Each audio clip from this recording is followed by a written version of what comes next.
Olá, está a começar mais um programa Artes e Letras. Seja bem-vindo a este espaço de conversa. Hoje trouxemos como convidado um autor que vem da terra do samba e de futebol. Já devem ter notado que estamos a falar de Brasil, mas daqui a pouco vamos falar e apresentar quem é o escritor que tem como pretexto esta intervenção para falarmos de literatura, falarmos de cultura moçambicana, brasileira, tentando juntar aqui os dois povos e, quem sabe, pensar na história e no mundo. Para já, vamos abrir este programa com Chidi Minguana, que vai completar ou completou 80 anos de vida, é o astro da nossa música ligeira moçambicana, e então temos que acompanhar os bastidores de um grande concerto de homenagem a este grande homem. Acompanhe. Para mim, nos domingos, uma salva de palmas. No dia 3 de agosto deste ano, o quintal de Chidi Minguana viveu um momento diferente. Tinha que ser. Afinal, completava naquele dia 80 anos de idade. Mas quem pensou que terminaria por aí, enganou-se. O espetáculo de homenagem que falhou várias vezes, finalmente vai acontecer. Prova disso é a conferência de imprensa que aconteceu esta quarta-feira no átrio do Conselho Municipal de Maputo. Temos uma homenagem ao Chidi Minguana. Na voz do organizador, é anunciado o alinhamento do show a ter lugar esta sexta-feira. Teremos convidados de luxo, como é o caso do Hortêncio Langa, Arão Litsur, Dilon Ginge, Alberto Mucheca, Félix Moya e Ariane Tamel, Mr. Bau também. E estes artistas vão interpretar alguns temas próprios e também vão interpretar música de Chidi Minguana. Para alguns artistas convidados, é legítimo levar Chidi Minguana porque se trata de um artista que se confunde com a cultura moçambicana.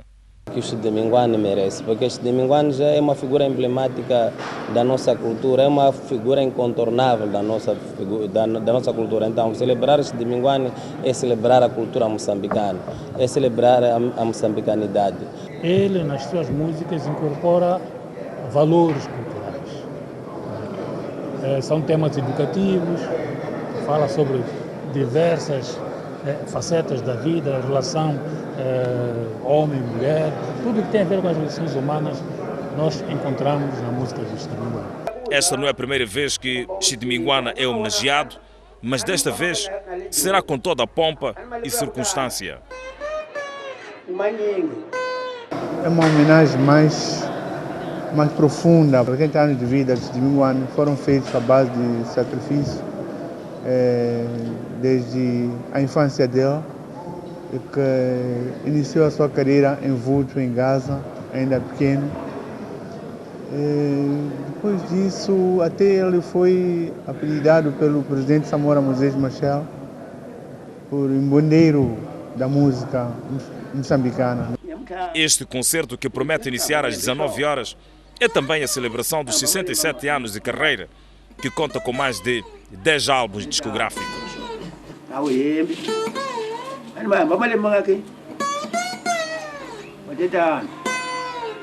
Ainda na música, está a preparar-se a sexta edição do programa Mo Jazz Series. Veja quais são os grandes desafios e também as inovações para a edição deste ano.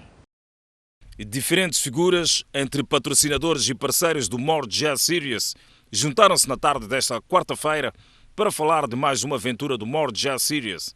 O encontro tinha como pretexto o lançamento da sexta edição do festival.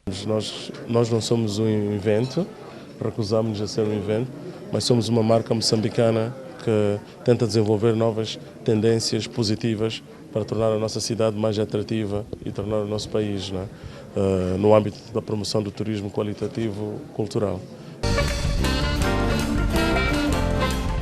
Exposição fotográfica, sessões de cinema e música são algumas atividades que vão prolongar-se até os derradeiros 2 dias do festival.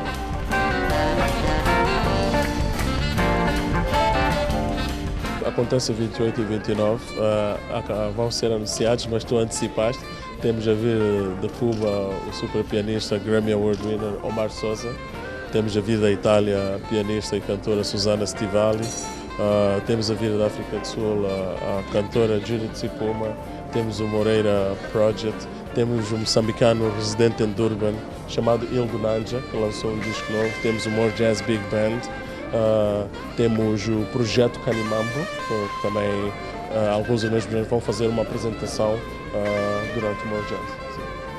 Para o Ministro da Cultura e Turismo, um dos presentes na cerimónia, o More Jazz Series é prova de que Moçambique pode ser referência no mundo através das artes.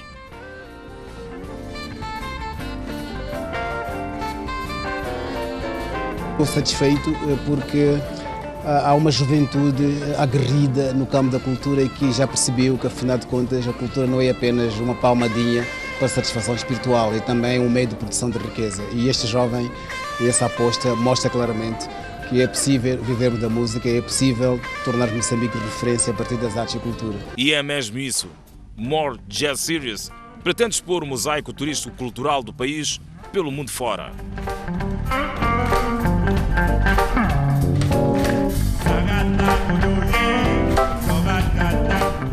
Moçambique, terra de artistas e de pessoas muito competentes no que diz respeito às artes. Por isso, vários artistas moçambicanos foram nomeados para prémios internacionais. Acompanhe uma reportagem feita por Ercídio Bila com pormenores a este propósito.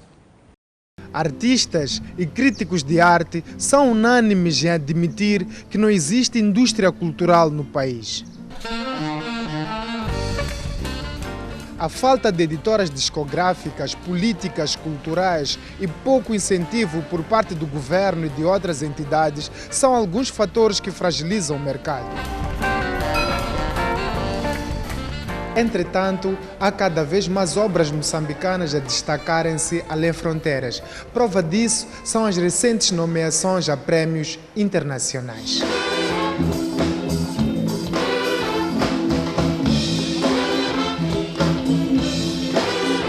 Não é possível falar de jazz em Moçambique sem mencionar o nome de Moreira Chonguissa. O saxofonista soma 10 anos de carreira, 4 álbuns e uma data de prémios. Os seus sopros têm identidade firmada no panorama internacional. Mais uma vez, o artista foi nomeado à fase final do All Africa Music Awards, na categoria de Melhor Afro-Jazz, e a música eleita foi Ngoma. Ngoma primeiro é uma música do primeiro disco, mas no jazz nós temos esta capacidade de reinventar as músicas, é por isso que temos aquilo que se chamam standards.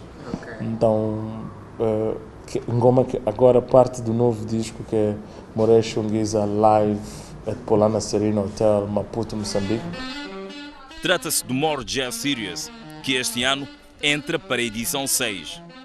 Mas a música que concorre ao All Africa Music Awards foi gravada na 4ª edição, tal como estas fotografias ilustram. Para o saxofonista, esta nomeação, por si só, já é sinónimo de vitória. Eu acho que eu não sou o único, eu acho que a maior vitória de qualquer pessoa que é reconhecida é o reconhecimento.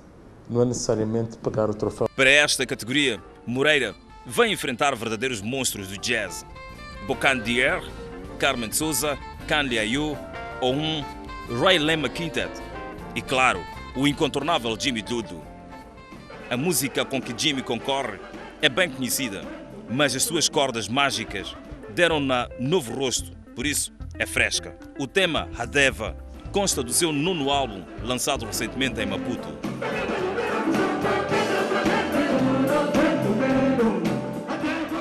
São ao todo 31 categorias neste certame. Mas, calma aí. O nome de Moçambique ainda é citado quando se mencionam as vozes que estão na categoria de melhor artista de África Austral. E a responsável por esse feito é Lisa James. A artista leva na bagagem a música Chocolate para ombrear com as sul-africanas Lira, Zahara, Zonke, ainda Sali, da Namíbia, e Pa Chihera, do Zimbábue. Lisa James foi nomeada também ao MTV Africa Music Awards na categoria de Melhor Artista da Lusofonia, onde constam os angolanos C4 Pedro, NJA e Pronto Show, e o cabo-verdiano Nelson Freitas. A fotografia é outra parte que expõe a nossa história e cultura no exterior. E um dos artistas que faz isso é Mário Macilau. Tem mais de 15 anos de carreira, inúmeras exposições pelo mundo e muitos prémios. Desta vez, o artista procura conquistar o prémio de melhor fotografia de ambiente no Greenpeace Photo Award 2016. Primeiro, este prémio para mim é meio complexo, né? É meio complexo porque eu nunca tive num concurso em que fosse fazer uma campanha para pedir às pessoas por voto, né? Mas também eu acho que foi um desafio para mim porque foi através desse concurso que eu consegui expandir o meu trabalho a nível local, né?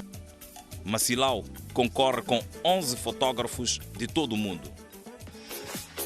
Estes são os passos que levaram Moçambique ao Miss África. E a dona chama-se Medina Chumi.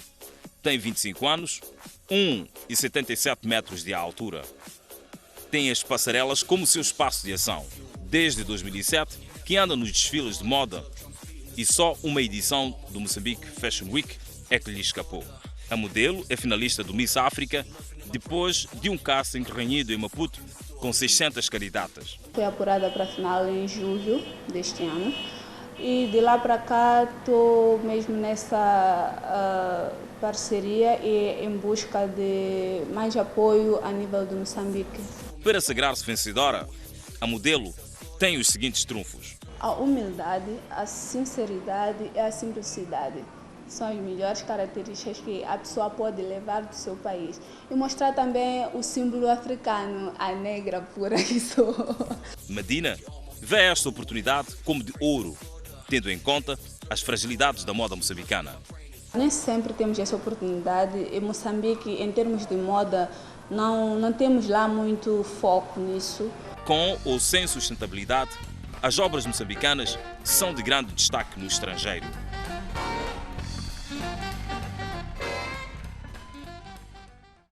E agora sim, é a vez que nós temos o nosso habitual momento de conversa, hoje com o autor brasileiro Sérgio Rodrigues. Nasceu em Minas Gerais em 62, é autor de uma vasta obra que começa a ser exportada e a chegar a vários leitores do mundo inteiro. Referi-me, por exemplo, ao Drible, ao Homem que Matou o Escritor, Elsa, a Garota e Viva a Língua Brasileira. É o nosso autor convidado para hoje, está a participar aqui em Maputo, na Feira Internacional do Livro de Maputo, um evento que é organizado pelo Conselho Municipal local, com vários parceiros.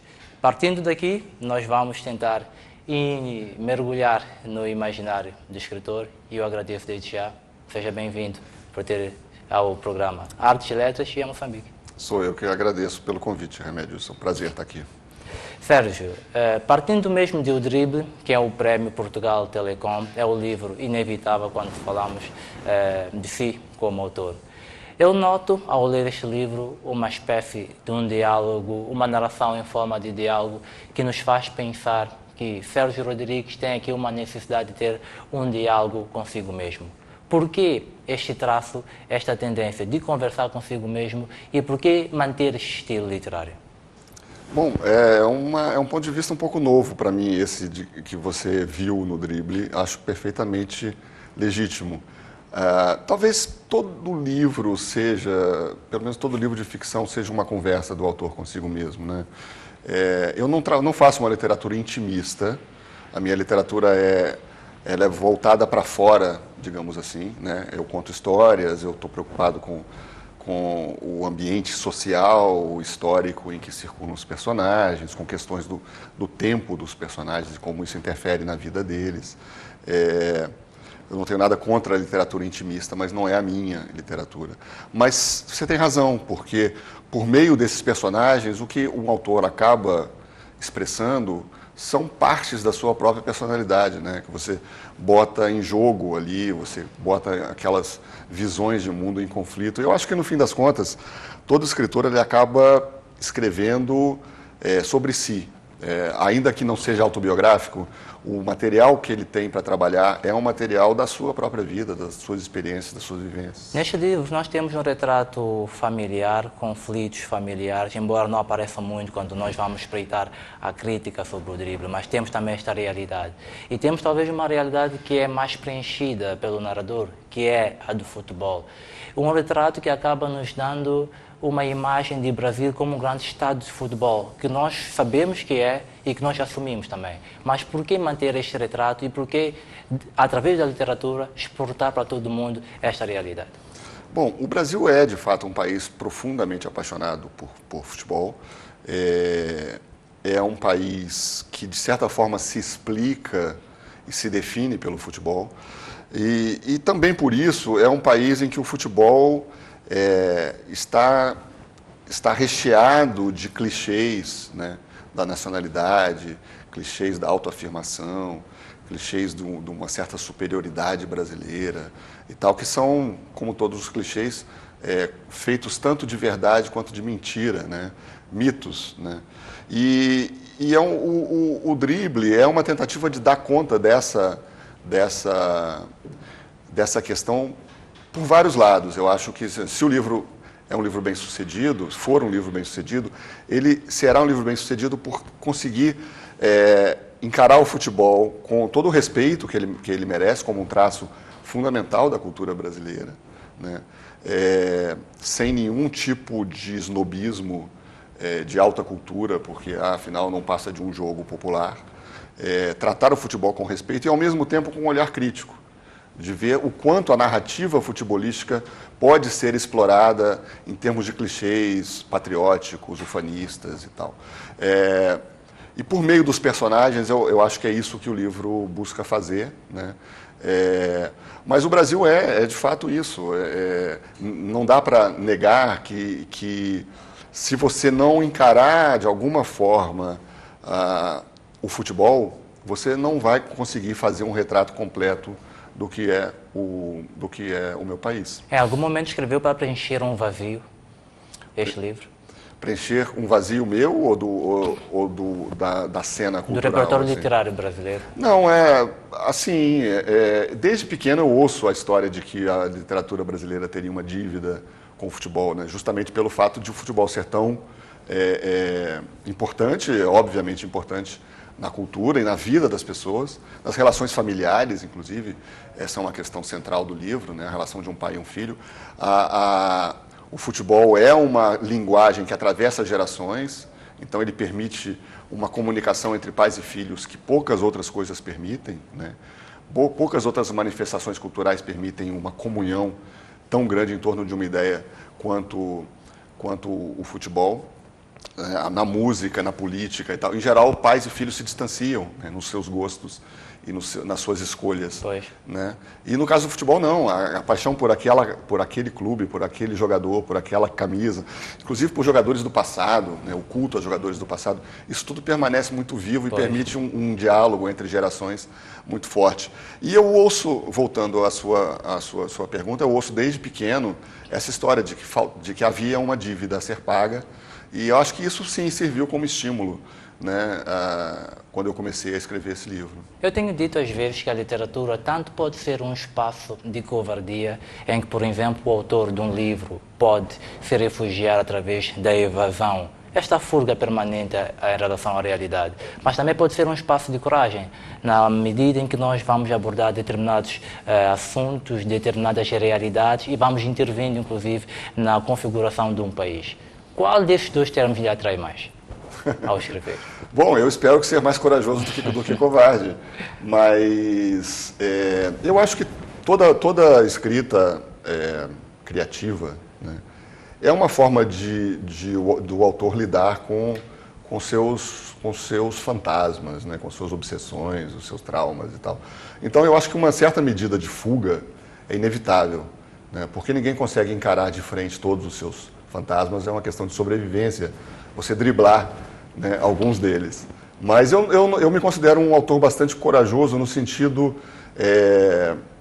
de que eu não tenho muito medo do fracasso, assim, de experimentar, de tentar, de buscar, de ter ambições altas, elevadas. Eu acho que é isso que a gente tem que procurar, mesmo sabendo que certamente não vai atingir todo o seu, né, toda a grandeza do seu ambicioso objetivo.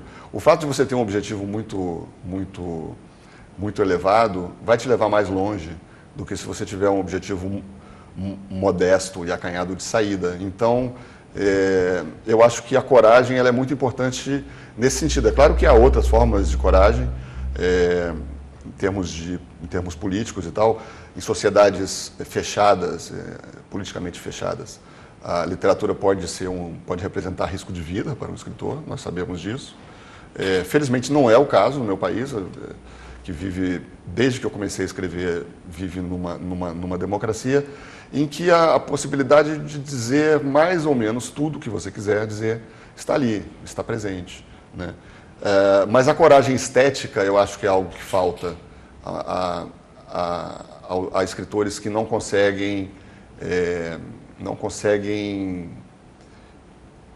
que ficam preocupados demais com a recepção das suas obras, com o que o público vai achar, o que a crítica vai achar, e eu acho que isso pode ser mortal para a literatura. Sérgio Rodrigues é um crítico literário também, pelo que eu sei, e não tem tido esse tipo de conflito quando está, por exemplo, a escrever ficção?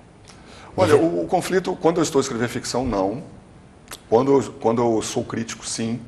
Esse conflito começou a me incomodar, e eu tenho reduzido bastante a minha participação assim, na cena cultural como crítico literário. Por exemplo, alguns anos atrás eu parei de resenhar, de fazer crítica de livros brasileiros, porque eu comecei a encontrar situações de conflito, seja por relações de amizade ou de inimizade, ou mesmo quando eu não sentia nenhum conflito interior, mas aquilo podia ser visto, e frequentemente era visto, pelos meus pares como uma situação de conflito. Então, você pode até dizer, para retomar o tema da sua pergunta anterior, você pode dizer com uma certa covardia, eu preferi me abster dessa, mas eu acho que foi necessário. Estava começando a envenenar um pouco o ambiente para o escritor, né? Agora, quando eu estou escrevendo ficção, eu tento me pôr numa posição de absoluta liberdade. Eu não estou muito preocupado com como o livro vai ser recebido. Eu estou muito preocupado em agradar a um único leitor, que sou eu mesmo. Mas depois do livro ser lançado, aí há a preocupação de saber como é que o livro foi recebido? Sempre há, né? Porque é como um filho que você bota no mundo e você quer que ele seja bem tratado, que não batam nele na escola e que ele seja feliz, né? Pois. Mas não há nada que você possa fazer. Eu acho que um desapego é muito importante, porque depois que você publica um livro, ele não pertence mais a você. Inclusive, você não controla o modo como ele vai ser lido. Realmente. Né? Sérgio, a partir dos seus 3 livros que eu mais conheço, O Drible, Viva a Língua Brasileira e também Elsa, a Garota, eu encontro um certo passado que, remetendo-nos ao espaço territorial brasileiro, acaba também nos levando a uma viagem pelo mundo inteiro. E isto faz-me colocar a pergunta, será que Sérgio Rodrigues é um autor comprometido com a memória? Se sim, por quê? Com a memória, sim, e com a história também. No sentido de que a ficção que eu consigo escrever, que eu sei escrever, é uma ficção muito situada historicamente. Pois. E eu acho que talvez todos os meus livros tenham, pensando em retrospecto, isso não foi planejado, mas parando para pensar e olhando para trás e tudo, todos eles têm um substrato de tentativa de compreensão da história brasileira e de como o Brasil chegou aonde ele está hoje, né? Porque tantas coisas que tinham tudo para dar certo no meu país deram errado. Porque a promessa de uma sociedade decente, justa, igualitária, que eu acho que existe essa promessa de alguma forma no caráter, na história, no modo brasileiro de ser. É um país multirracial, por exemplo, né? É um país racista, mas é um país em que o racismo assume variedades muito mais nuançadas, muito mais sutis do que, por exemplo, nos Estados Unidos. Havia uma possibilidade, talvez ainda haja, de o Brasil se tornar um país realmente interessante, importante para o mundo, né? Isso não aconteceu por uma série de razões. O Brasil é um país que enfrenta dificuldades terríveis e a cada avanço parece corresponder a um retrocesso e, enfim, nós sabemos mais ou menos qual é essa história. E os meus livros são todos muito preocupados em compreender assim, por que as coisas se deram assim. E a ficção ajuda a iluminar muitas coisas da história, né? Eu não sou tão preocupado com a história do ponto de vista de um historiador. Eu sou preocupado com a história do ponto de vista de um ficcionista, de criar histórias alternativas, né, ficcionais, mas que se entrecruzem com a história real e que ajudem a jogar luz sobre determinados aspectos mais obscuros dessa história real. Eu acho que a partir do momento que Sérgio Rodrigues começa a ganhar um prémio internacional como Portugal Telecom com Dribbli, é publicado nos Estados Unidos, na Inglaterra, é traduzido em dinamarquês, inclusive, francês e espanhol, acaba sendo o autor do mundo. E a pergunta que eu quero lhe colocar tem a ver mesmo com o mundo. Num contexto em que o mundo vive muitas mudanças, muitos desafios, acha que a literatura como arte, como manifestação artística e cultural, deve cumprir algum papel? Sem dúvida, ela tem um papel, mas um papel que eu diria, assim, o alcance social desse papel ele é muito limitado, mais limitado hoje, talvez, do que em outros momentos históricos, em que a literatura tinha um peso maior, né? Estamos a ler cada vez menos. Estamos a ler menos e eu acho que a buscar menos na literatura as respostas. Não, acho que se buscou isso não pode muito... ser uma consequência, talvez, do tipo de escrita que os autores nos proporcionam? Acho que é um tipo de... é uma consequência de uma série de mudanças sociais, políticas e culturais, né? Seria difícil isolar um fator só, eu acho. Pois. Mas, com certeza, as obras são responsáveis sempre por sua recepção. Mas o fato é que os escritores já tiveram uma posição social mais importante do que eles têm nos últimos 30, 40, 50 anos, não sei. Foi uma perda de potência, né?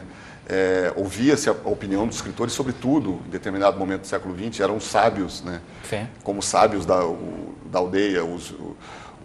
E hoje não é assim. Um escritor é um produtor de histórias, né? Na melhor das hipóteses, é um produtor de histórias que agradam e que são lidas e que emocionam, que comovem as pessoas. Mas eu acredito ainda na literatura, acho que eu escreveria, ainda que não acreditasse, mas eu acredito numa certa dimensão social da literatura, desde que ela seja boa literatura. Tem uma frase que eu gosto, que eu não sei muito bem de quem mas eu vou citar assim mesmo, que é uma frase que diz que os livros não mudam o mundo. O que muda o mundo são as pessoas. Pois. Os livros mudam apenas as pessoas. Então, se as pessoas podem mudar o mundo, há sempre uma razão para ler. Sim. Se eu dissesse que Sérgio Rodrigues é um autor saudosista e patriota, aceitaria? Não aceitaria nenhum dos dois adjetivos. Eu não me considero um saudosista.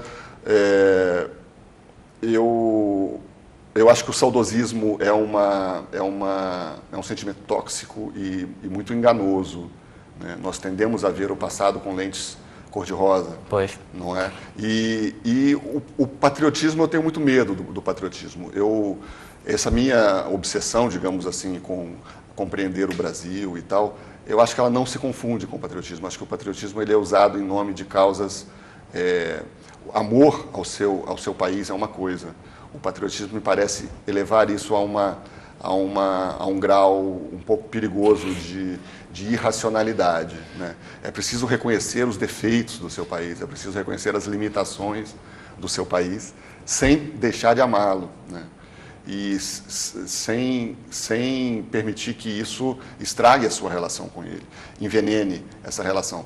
Porque se você não perceber essas deficiências, você vai estagnar.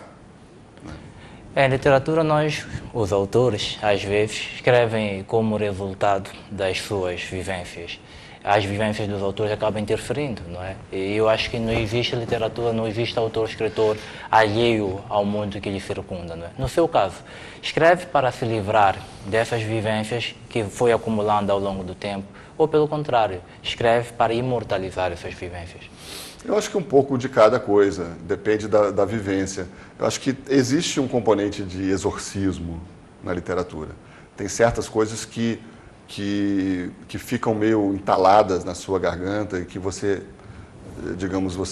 escreve para se livrar delas, né, para digeri-las, né, para engolir e digerir. E existem coisas que você escreve para rememorar mesmo, para eternizar, para celebrar. Eu acho que é um pouco dos dois. Sérgio, com um pouco dos dois, nós temos que ir a um breve intervalo, mas nós voltamos daqui a pouco para continuar com esta conversa muito animada à volta da obra de Sérgio Rodrigues, autor brasileiro, que está em Maputo a participar na Feira do Livro. Até já.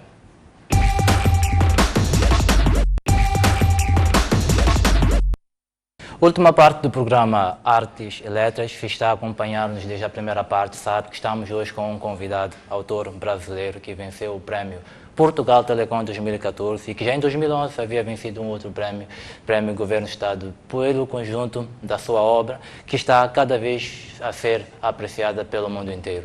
É autor de O Drible, é autor de O Homem que Matou o Escritor, e estamos aqui a conversar com ele, Sérgio Rodrigues. E uma pergunta que não se cala a mim, à medida que fui entrando em contato com a sua literatura, é justamente esta parte de Viva a Língua Brasileira, que me parece inspirado numa certa componente rebelde e de contestação, inclusive, de repúdio a qualquer coisa. Como é que acontece este livro? Bom, esse livro ele é fruto do meu trabalho como, digamos, consultor linguístico, gramatical na imprensa, né? Há 15 anos, eu comecei a escrever umas colunas sobre a língua portuguesa, tanto do ponto de vista gramatical quanto etimológico, né, origens de palavras, de expressões. E as pessoas começaram a enviar para mim suas dúvidas, suas perguntas e tudo.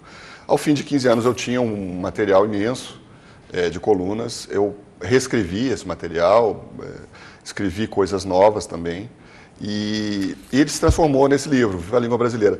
E talvez, assim, falar em revolta seja um pouco forte, mas sim, existe uma ideia presente nesse livro, que é combater uma visão bastante comum hoje no Brasil, de que o português brasileiro é uma língua toda errada. Nós falamos mal, nós estragamos a língua portuguesa, porque, enfim, usamos a língua portuguesa de uma maneira bárbara e não estudamos o suficiente, não sabemos nada. É uma visão muito pessimista, muito característica, inclusive, do Brasil, que é um país meio bipolar, né? O Brasil porque é engraçado, porque em caso... Desculpa interromper, eu achei isto engraçado e curioso, porque mesmo esse falar brasileiro que é criticado ou pode ser criticado, é muito reconhecido em países como Moçambique. Quer dizer, um brasileiro que está em Moçambique há de reconhecer várias expressões que moçambicanos têm repetido várias vezes. Parece que há uma certa tendência, e não estou a exagerar de modo nenhum, de inclusive os falantes de português que vivem em Moçambique, não vou falar de outros países, apropriarem-se mais dos termos brasileiros do que alguns, inclusive, são falados no padrão do português na Europa, por exemplo. Sim.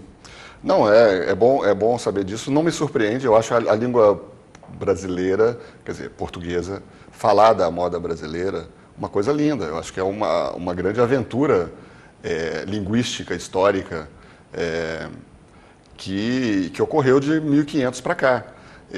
E eu acho que é algo que a gente deve se orgulhar. O livro é muito isso, é uma declaração de amor à língua portuguesa, falar da moda brasileira, escrita à moda brasileira.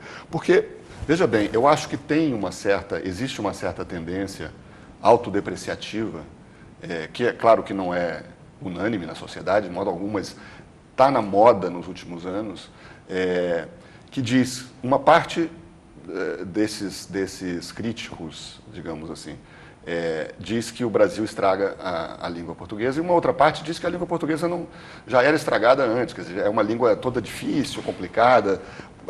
Que pena que nós falamos português, que pena que nós fomos colonizados pelos portugueses. O que me parece uma completa loucura, quer dizer, existe uma forma de não se reconhecer no espelho da língua, que eu acho que não é um bom traço cultural, eu acho que reflete algo meio doentio. E esse livro é um livro que celebra, que trata das dúvidas, que trata de expressões erradas, que faz críticas ao modo como as pessoas falam, a certos modismos e tudo, mas nunca perde de vista o fato de que esta é a língua que nós falamos.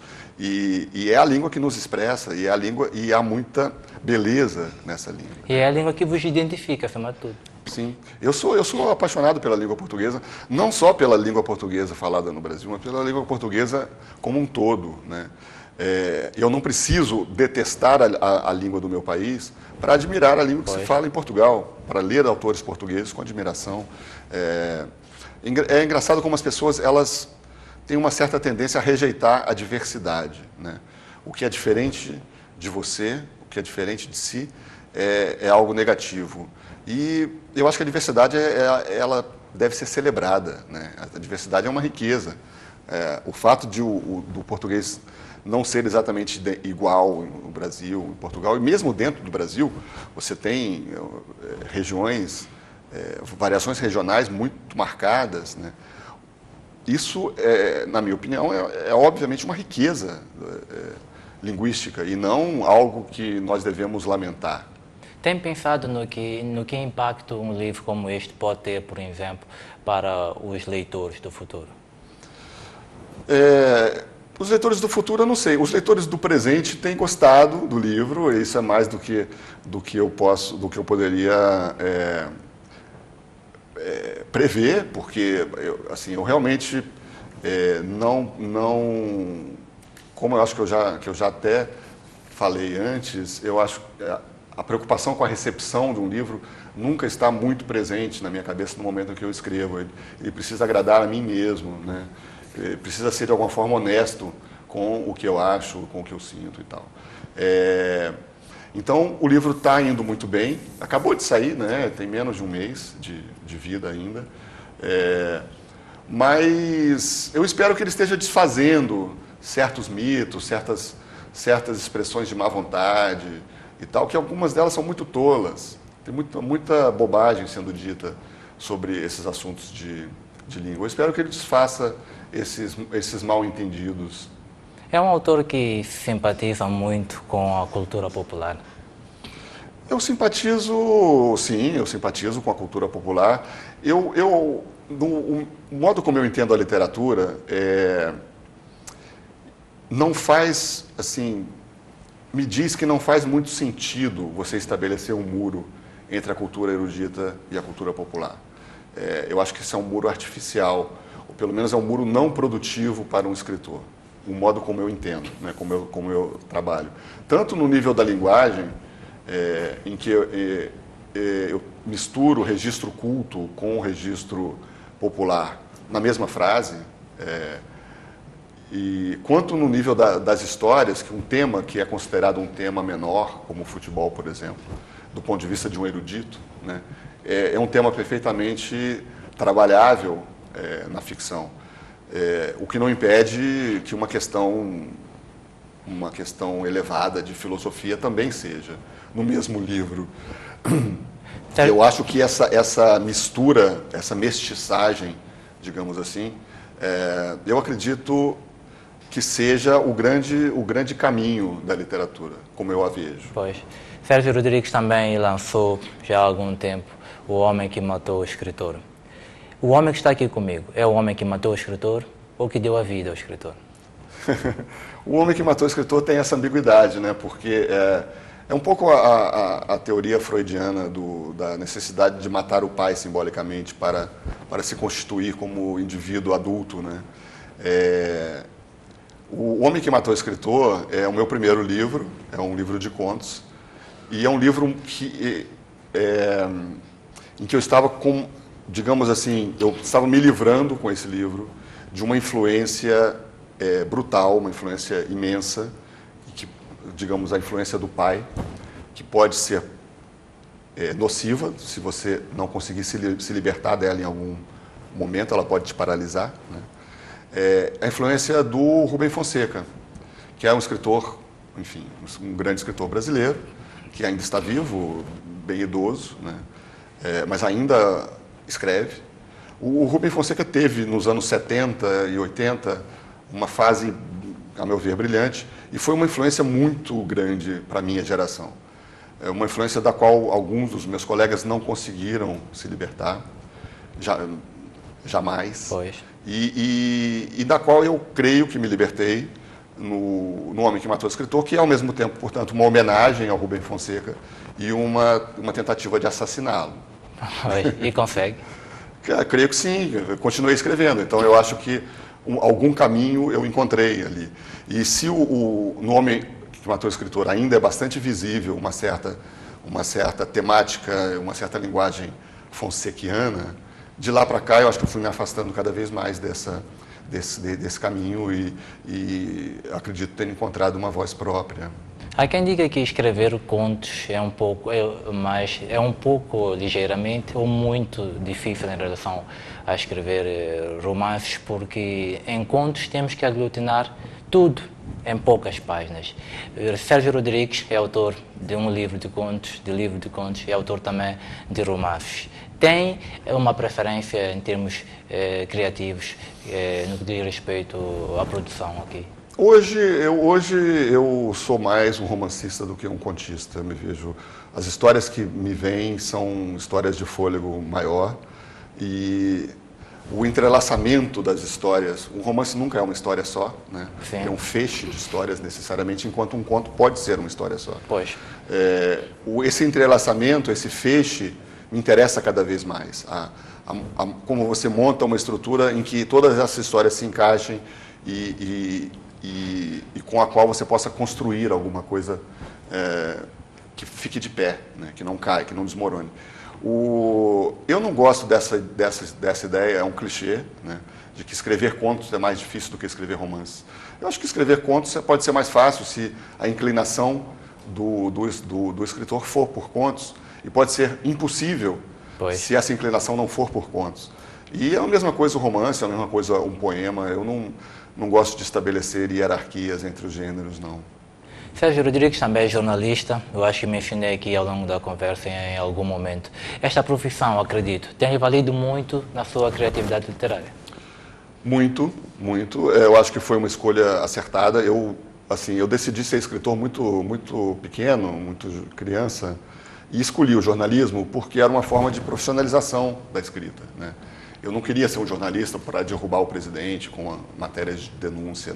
Nunca foi esse o sonho. Era uma coisa bastante pragmática. Eu quero ser escritor e não assinam a carteira, não contratam escritores, né?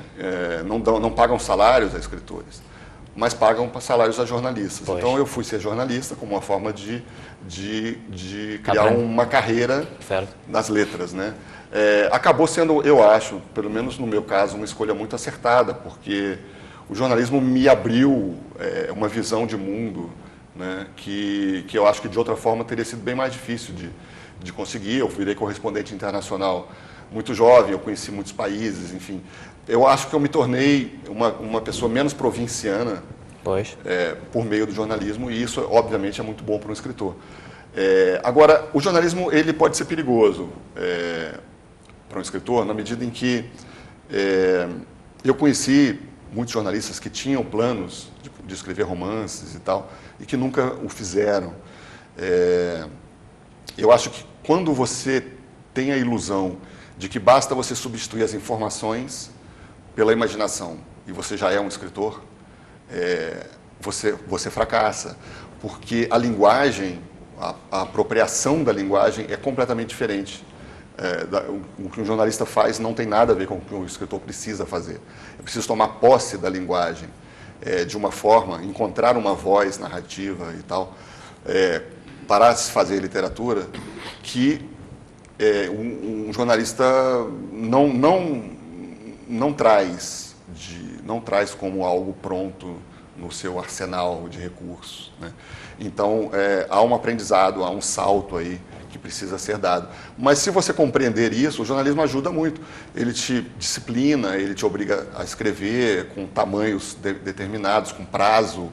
Ele desmistifica um pouco o romantismo que costuma cercar a escrita, né? O cara acha que precisa ficar ali esperando a inspiração, esperando a visita da musa. E eu acho que essa visão menos romântica que o jornalismo ensina sobre a escrita é muito útil para o escritor. Eu tenho dito que quando li Elsa Garota, veio uma memória de uma personagem que depois foi um pretexto para se fazer filmes e muitas reflexões também, que é Olga Benário, alemã, que desde os 15 anos é uma figura que já se simpatizou com o comunismo, foi perseguida muito pelo regime do Hitler, foi para a União Soviética, até que teve uma relação com o Luís Carlos Prestes, não é? E escreveu este livro, introduziu a personagem a pensar na Olga, que eu acho que é uma figura muito rica, se talvez também por isso tenha morrido tão cedo. A Elsa e a Olga formam um par muito curioso. Eu não escrevi o livro motivado pela Olga, embora a Olga seja personagem também, um personagem menor do Elsa. Mas as duas formam em conjunto um retrato muito triste de um certo momento histórico, né? Do momento... O livro se passa nos anos 30, né? Quando o Partido Comunista Brasileiro tentou tomar o poder com uma revolução fracassada. Eles não tinham, na realidade, a menor condição de, naquele momento, derrubar o presidente. Foi um erro, que depois, mais tarde, foi reconhecido, fizeram autocrítica, mas um erro que custou muito caro para a esquerda brasileira, muito caro. Até você pode traçar consequências desse erro, um certo anticomunismo muito presente na sociedade brasileira, como tendo origem ali, naquele momento. Mas, assim, a relação das duas é o seguinte: a Olga é a vítima da direita, não é? Ela é capturada, ela vai ao Brasil para ajudar o Prestes a fazer essa revolução. A revolução fracassa, eles são presos, e ela, como é uma judia alemã, ela é entregue ao Hitler, pelo presidente brasileiro, pelo Vargas. É um ato de uma covardia extrema, entre outros atos de covardia cometidos nessa época.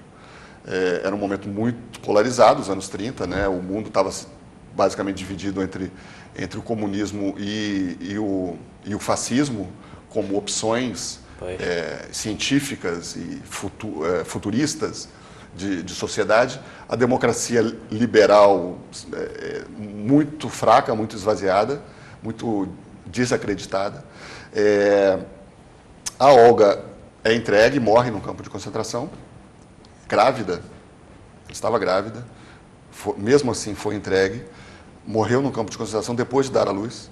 A menina foi salva, foi entregue a uma organização, está viva até hoje.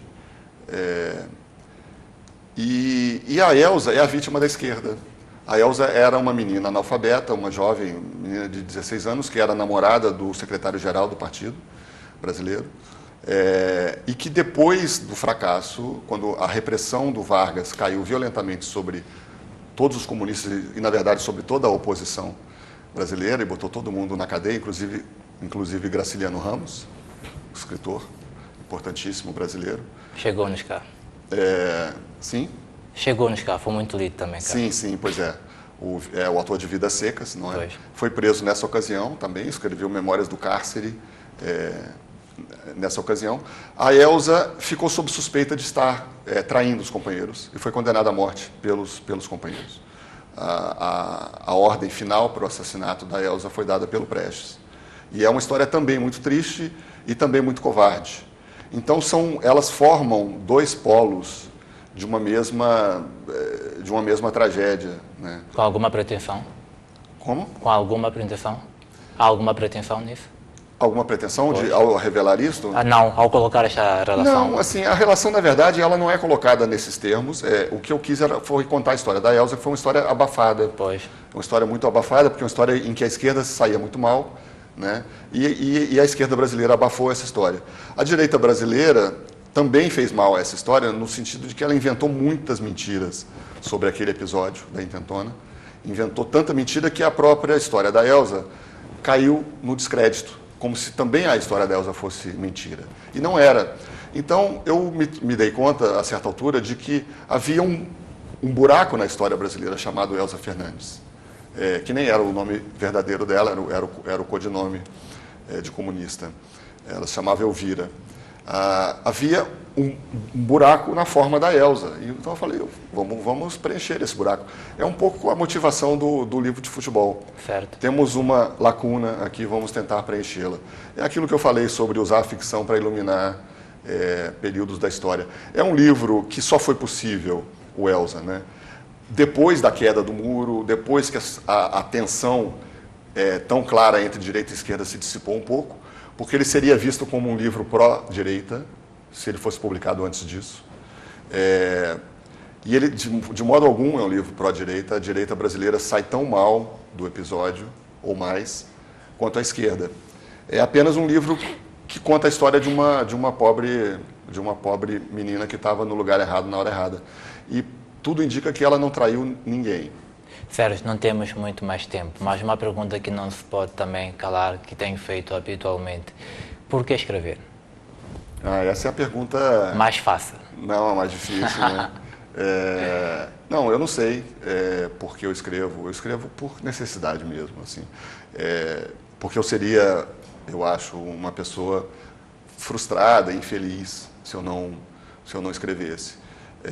E aí, depois disso, a gente pode inventar todas as razões do mundo para melhorar as coisas, para intervir na sociedade, para divertir as pessoas, para entreter. Mas todas elas, eu acho, acabam sendo razões secundárias, que você busca para se justificar. Porque o que te leva a escrever é uma necessidade meio inexplicável. Interior, né? Interior e que está, de alguma forma, codificada lá na sua história secreta, que nem mesmo você consegue acessar. Mas eu acho que sem essa, digamos, obsessão, que pode até chamar de maldição, é melhor não escrever. Se você puder não escrever, tem coisas mais divertidas, mais fáceis e mais bem remuneradas para fazer na vida. Mas se você escreve é porque você precisa. Sérgio Rodrigues está a participar na Feira Internacional, Feira do Livro de Maputo. Que alegrias podem surgir neste tipo de evento para um escritor? E o que esperar desta feira também? Bom, para mim é uma alegria enorme estar aqui. Eu nunca tinha vindo à África, a primeira vez. Nunca tinha vindo a Moçambique, obviamente, também. E eu nunca tinha visitado um país, nunca tinha estado num país falante de português, da minha língua, que não fosse Brasil ou Portugal. Então,